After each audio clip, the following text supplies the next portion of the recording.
Marcus Aurelius was at the center of Rome for 59 years. Emperor, philosopher, father, warrior. But above all, he was a silent leader. He was a silent and wise emperor. In his daily life, he used only 1/10 of the words an average person would speak. He chose his words very carefully and always spoke slowly. Because for him, words were not power. Power was created by silence. Silence was his sharp sword. It was a weapon that belonged only to him, that no one else had. But the irony of fate was this. He remained silent throughout his life, silent. He always favored being silent and silence itself, because he knew that in silence, a person found their true self. When he spoke, he became nothing more than a slave to his words and thoughts. He only spoke in his final moments, and uttered just 6 words as he died. The Roman historians' hands trembled as they wrote down those 6 words. They did everything in their power not to make a mistake at that moment, because these words were not those of an emperor, but the final whisper of a soul that had finally confronted its own humanity. They were the last pieces of advice a wise soul left behind in this world. Those words were the self-expression of a person who had realized their true self. That is why Marcus's final day is like a dark page that even meditations cannot describe. It is secret knowledge found in no source, because in those final 24 hours, it was not the heart of a sage that spoke, but that of a suffering man. That voice captivated all people. He was the most powerful man in the world, but the message he delivered before dying was as simple as a soldier's prayer, as fragile as a father's last will. Today, I will show you that final day. Because sometimes to understand who a person truly is, you must look not at their life, but at their moment of death. Marcus Aurelius' death was not the beginning of a decline. It was an end that had been approaching for years, slowly unfolding. It had crept up on him silently, slowly. Wars, losses, betrayals, political pressures, all had weighed heavily on his body for years. Every wound, every pain, every loss left a scar on his body. Some were deep, others merely superficial. But no one saw the emperor weakening. No one could see these wounds on his body. To see them, one had to be a true sage. For he remained silent, not for his pride, but for Rome. He kept the truth to himself for the sake of Rome's welfare. During his last campaign in Vindobona, he woke up shivering on a cold morning. His doctors noticed his breathing had become labored. His fever was rising. His pulse was falling. But Marcus uttered only one sentence. "This body has served me well for many years." He complained not, nor lamented his pain. It was as if he accepted death as a guest. But that day, those closest to him saw for the first time the real Marcus struggling to sit up in bed, his breath catching as he spoke, the lines between his brows deepening. They encountered the real Marcus for the first time. Death was not discussed in the emperor's chamber, but the silence began to weigh heavily on them all. General Pompeianus, averting his eyes, whispered, "What will Rome do without you?" Rome said Rome ceases to be Rome without you. Marcus did not respond, because even he did not know the answer. Even he had not thought about what to say at that moment. He was a wise man who knew what to say and where to say it even before the event occurred. A few hours later, he withdrew to his room alone. He looked out the window, not at Rome. He was watching the silence that had fallen on the shoulders of an emperor. He was witnessing the glorious final moments of Rome. No line in meditations had prepared him for this moment, because approaching death is understood when the body, not the mind, begins to speak. And in that moment, Marcus realized, all his life, he had advised people on patience, virtue, wisdom, but as he died, he asked himself for the first time, "Am I ready?"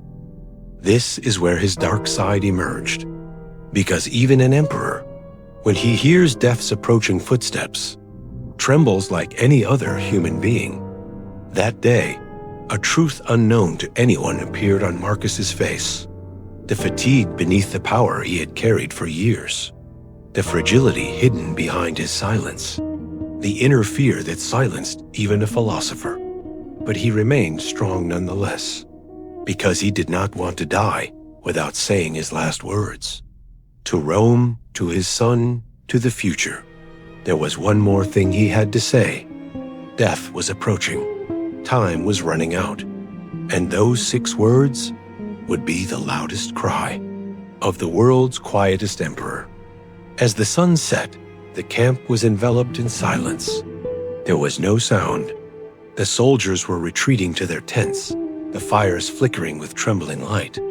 But in Marcus Aurelius's room, a different kind of fire burned, the fire of death.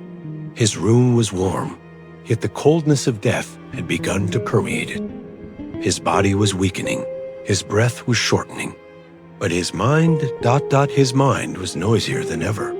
Throughout his life, he had used silence as a discipline. But tonight, even silence did not help him. Even that did not benefit him at that moment. Because when death approaches, a person's voice rises not from outside, but from within. A person could silence the outside voice with silence, but the inner voice, even Marcus couldn't silence it. That night, Marcus was alone. It was just him and his thoughts. He sat alone among the war maps, the words of philosophers, the memories of lost friends. For years, the world had expected strength from him. But tonight, the world expected nothing from him. And that was why, for the first time, he faced himself. For the first time, he saw himself completely. With a slight tremor, he reached out his hand, touched the scratches on the small wax tablet he had left on his desk, the marks he had carved with his thoughts over the years. Now they were telling him, "You will not write your final sentence." The meditations ended here, because the rest would no longer be written in books, but in the silence of history. History would tell us the rest. As the night progressed, his mind grew heavy. Every breath was a burden, every sigh a reckoning. Marcus realized at that moment, when a person approaches death, 3 questions arise in their mind. What have I done? What have I learned? What remains unfinished? The answer to the first question was clear. He kept Rome standing for years. He won wars, ensured justice, put wisdom into words. The answer to the second question was more personal. He learned that life is fleeting. He learned that power is fragile. And most importantly, he learned that silence is the greatest teacher. But the third question, that was what hurt him the most. Because there was one thing Marcus Aurelius had left unfinished, his son, Commodus. He had tried to raise him, but Commodus, unlike his father, was not a warrior, but a child consumed by pleasure and power. Marcus knew this, and tonight, facing this reality, felt heavier than death itself. That is why, on his deathbed, he whispered silently, "Rome must not end with me." His mind thought of his son's face, Commodus' ambitions, his anger, his impatience, and his own mistake, leaving him not a wise emperor, but a spoiled heir. Here lay Marcus' dark side, the truth he did not write in meditations, did not tell anyone, which even history could not clearly record. Rome's fall began within its own walls. The soldiers guarding the door could not hear this silent collapse unfolding inside, but Marcus Aurelius knew. He was dying, not just physically, but as an empire. As the fever rose in his body, his mind writhed under the weight of the past. But at that very moment, he did the only thing a Stoic could do. He surrendered to silence. He decided to manage his fear, not his thoughts, because for Marcus, death was not a loss, but a final test. Every line he had written throughout his life had prepared him for this moment, but the last line he had not written. 6 words had not yet come. And those words would change Rome's future. When morning came, a gray light fell over the camp.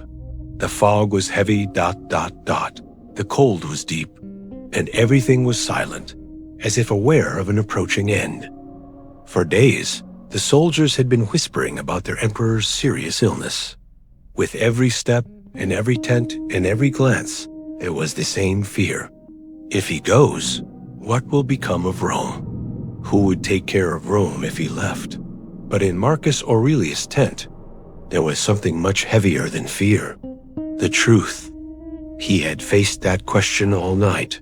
Could his son Commodus carry Rome? And when morning came, he could no longer hide the weight of the answer. Marcus tried to sit up at the edge of his bed. The veins in his hands were prominent. His breathing was labored. Those hands that once commanded armies could now barely lift the blanket. But there was still the same thing in his eyes. Awareness. A Stoic's conscious acceptance of death. Stoics always prepared themselves for death. They were always ready for death. He looked around silently. The wax tablets on the table, the lines he had written years ago, the carved sentences, and one thing missing from them all, the final thought. This morning, Marcus felt for the first time that the meditations were incomplete. He had guided everyone throughout his life, but he had not written the most painful truth about himself. I am not just a wise man. I am also a human being, and I have made mistakes, like everyone else. Marcus' shoulders slumped. It wasn't the weariness of his body, but the weight on his soul. The door opened slightly. His secret advisor, Tiberius Claudius Pompeianus, entered. His face was pale. Seeing the emperor's condition, he knelt down. "Your Majesty, your orders?" Marcus did not speak for a long time, because he knew that the last command of a dying man should come from silence. Finally, he raised his head slightly. "For Rome, whatever is necessary, ... do it." This sentence seemed simple. From the outside, it seemed like a rather cliched sentence, but it contained a terrible implication. He did not trust his son Commodus. This was the greatest confession of the greatest emperor in history. Marcus tried to continue speaking, but his voice was barely audible. "Do not protect him, protect Rome." These words froze Pompeianus' face, because what the emperor implied was that Rome could sacrifice even his son if necessary. This was Marcus' dark side, revealed in all its nakedness in the silence of that morning. This was a truth not found in the meditations. As a father, he was weak. As an emperor, he was ruthless. After a while, his Dr. Galen entered. He took Marcus's pulse, weak, irregular. The time was near. Death was approaching. As the doctor left, Marcus smiled faintly. There was a strange peace in that smile. It was as if he had not accepted death, but was preparing to welcome it. He was preparing for death. Because for the Stoics, death was not an end, but a transition, a door, a test. And Marcus knew this test would give meaning to his entire life. Then, for a moment, everything in the room stopped. The crackling of the fire, the footsteps of the soldiers outside, the shivering breath of the cold, all fell silent. Marcus's mind sank into an inner silence. The peace he had sought all his life was closer than ever before. In that moment, he realized something. I am not afraid of death. I am afraid of leaving behind a false legacy. This thought would follow him until his last breath, and those 6 words would spring from the very heart of that fear. Marcus raised his head and looked out the window. The sky was like a leaden curtain, and that curtain was slowly closing. But the emperor had one more thing to do, not as a Stoic, but as a human being. And at that moment, the most important moment of the last 24 hours began. By midday that day, Marcus Aurelius' tent was no longer a ruler's tent. For he no longer saw himself as a ruler, but as a traveler preparing to set out on a journey. It was like a hospital room. It was as silent as a temple, and it was as heavy as a tomb. When his physician Galen returned, Marcus's face was pale, his breathing shallow, his consciousness flickering like a flame. But there was still a steel-like clarity in his eyes. It was as if, as death approached him, he was looking into death itself. Galen silently signaled to the soldiers beside him. Everyone left. Only 2 people remained inside the tent: Rome's greatest physician and the emperor experiencing Rome's most fragile moment. "Your Majesty," Galen's voice trembled. "We cannot delay. Your illness is progressing. You must make a will." Marcus closed his eyes. It was as if the weight of years had suddenly fallen on his shoulders. A will. That was the last thing he wanted, because a will declared that there was no turning back. But escaping reality was not in the Stoics' vocabulary. To be Stoic is to face reality. Marcus slowly shook his head. "I know," he said. "My time ... is up." At that moment, Galen placed a wax tablet in Marcus's hand. But Marcus couldn't move his fingers. His hand was powerless. His body seemed to be abandoning itself. Galen wanted to take the tablet back, but Marcus whispered, "No, I won't write this. The words are no longer mine. These words are now the last flutterings of my emotions." This sentence was one of the heaviest ever uttered by an emperor, because Marcus Aurelius had ruled with his pen throughout his life. But now, he didn't even have the strength to write his final thoughts. He didn't even have the strength left for that. Galen whispered, "Then speak, I will write." Marcus turned his head.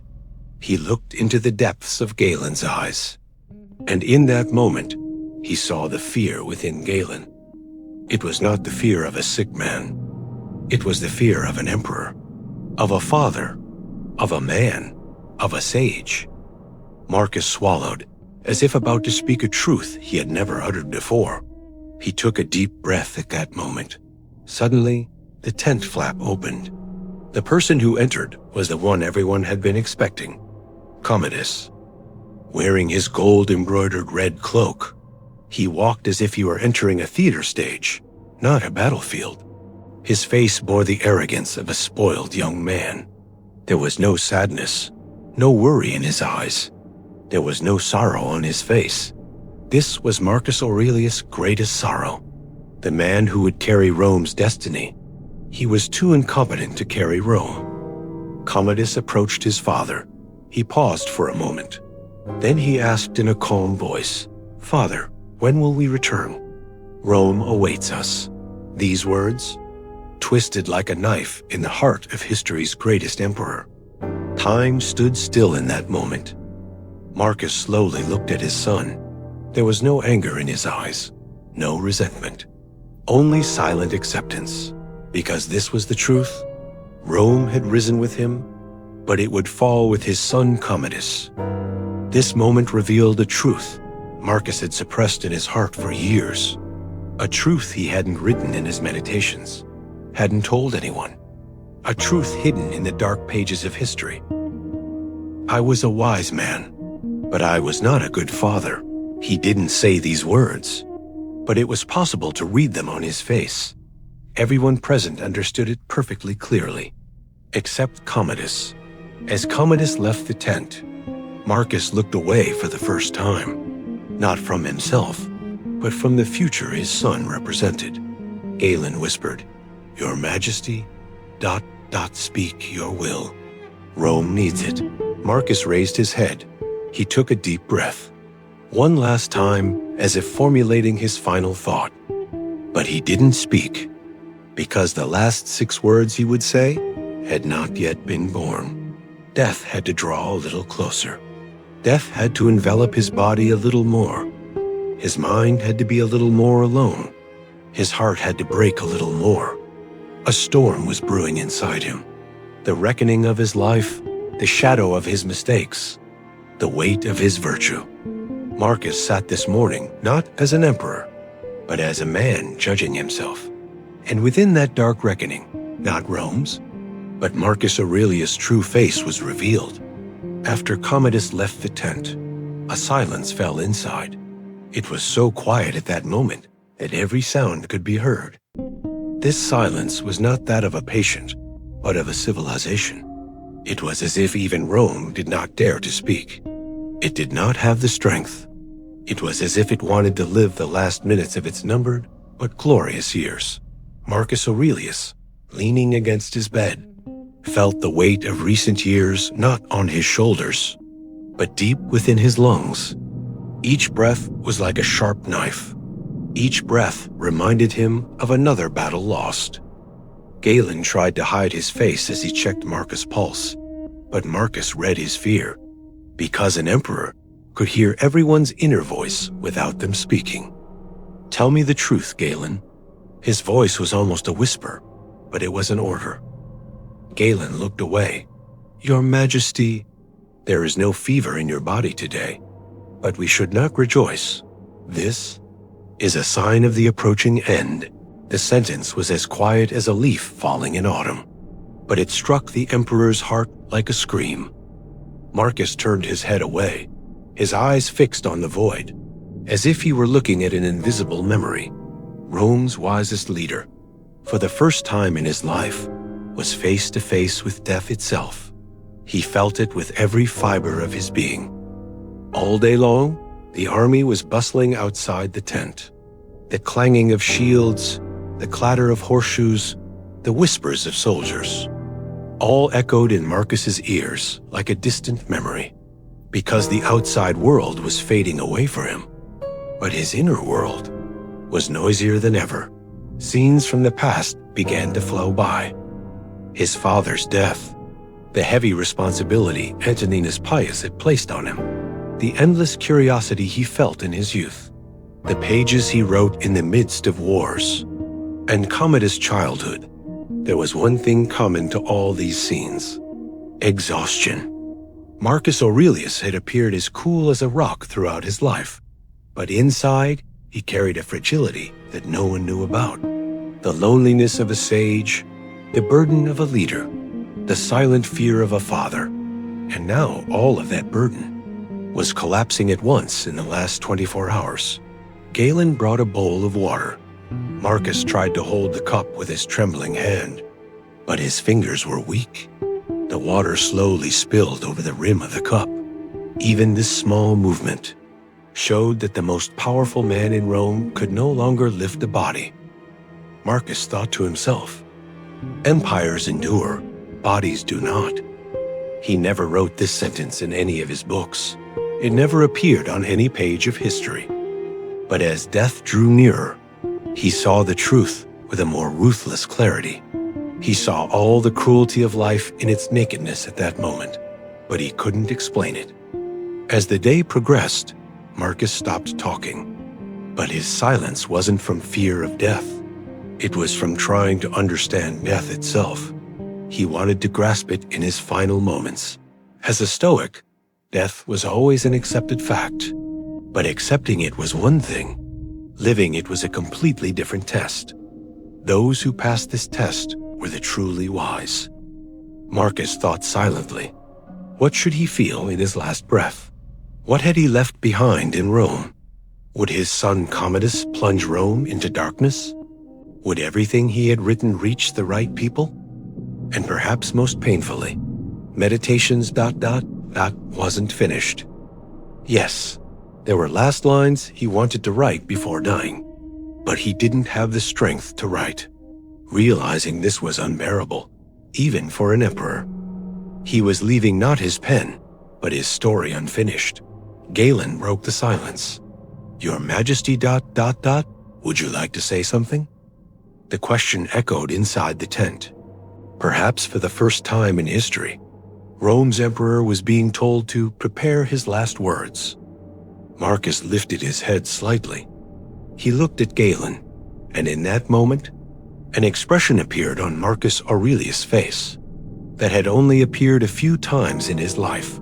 Complete acceptance, complete surrender, but never fear, Only this is my final service." But he did not speak. Not yet, not yet. Because the 6 most important words in history had not yet been spoken. After Marcus Aurelius spoke these words, the atmosphere inside the tent changed completely. It was as if time itself had paused to hear those 6 words. "Do not mourn me, learn instead. Do not mourn me. Remember me through learning." The last breath of Rome's greatest philosopher-emperor was not a will. It was not a command. It was not a request. It was the completion of a teaching. It was a teacher's final wish. Galen trembled. The generals bowed their heads silently. Commodus, for the first time, was speechless before his father's greatness. There was no trace of that arrogant child in that moment. The room froze in that moment. Even the wind outside the tent had died down. Even the crackling of the fire was slower. It was as if nature itself was paying respect to the emperor's silent passing. Marcus fixed his eyes on the ceiling just before he died. There was no fear in those eyes. There was no regret. There was only the acceptance of a wise man. There was the happiness of a sage who had completed his task. Life was ending, but its meaning remained. His last breath was as light as a whisper. He lived like a Stoic. He died like a Stoic. Quiet, balanced, aware. And here's the strange thing. The moment Marcus Aurelius died, the noise of Rome began again. Soldiers moved. Generals gave orders. History continued to flow. But nothing was the same anymore. Because a person, even in death, can shape the world. And Marcus Aurelius achieved this in 6 words. This is how Marcus Aurelius' last 24 hours ended. Not as an emperor, but as a human being. As a sage. As a father, a sage, a guide. Those 6 words still live on. They still whisper. Do not mourn me. Learn instead. Remember me not with sorrow, but with learning. These words are a message not of death, but of life. Because Marcus wanted to tell us this. I am leaving, but what I have learned will live on in you. Today, you too can make a decision.